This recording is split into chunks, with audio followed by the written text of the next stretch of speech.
ceci n'est pas une fiction. Tu es bien dans le monde réel de l'irréel. Es-tu prêt à frissonner? Es-tu prêt à affronter tes peurs? Alors, installe-toi confortablement et tremble.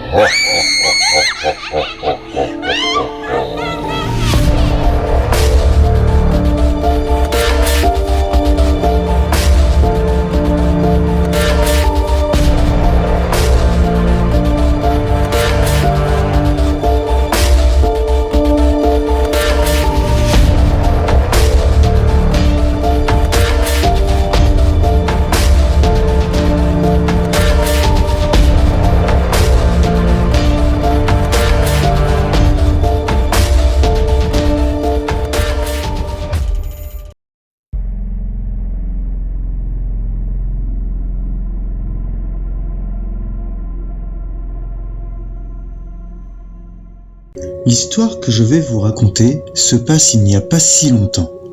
Nous sommes en 2018 dans les Alpes de la France. François est un randonneur chevronné.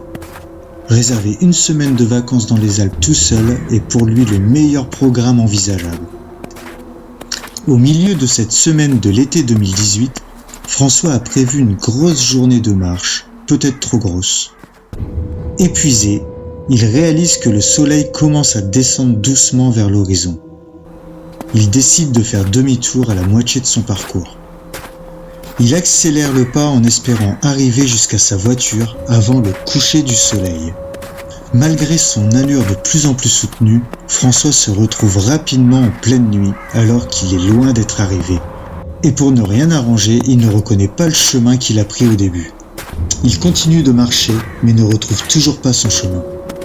Et bientôt, il se rend à l'évidence, il devra passer la nuit seul dans la montagne. Après quelques longues minutes de marche, il tombe par hasard sur une vieille cabane en bois, perdue au milieu de nulle part. Il toque à la porte, mais personne ne répond.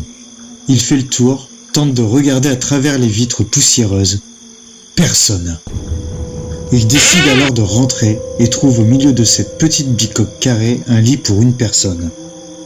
François s'écroule sur le lit en se disant que si le propriétaire venait à rentrer dans la nuit, il lui expliquera pourquoi il s'est permis de s'y installer. Il se couche et tente de s'endormir.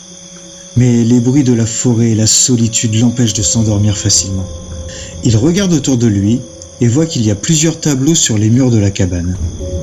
Ils représentent tous des visages assez effrayants de gens avec des sourires forcés, presque inhumains. Tous ces visages semblent le regarder avec leur sourire glaçant. Et François décide finalement de fermer les yeux et de ne plus se concentrer dessus pour réussir à s'endormir.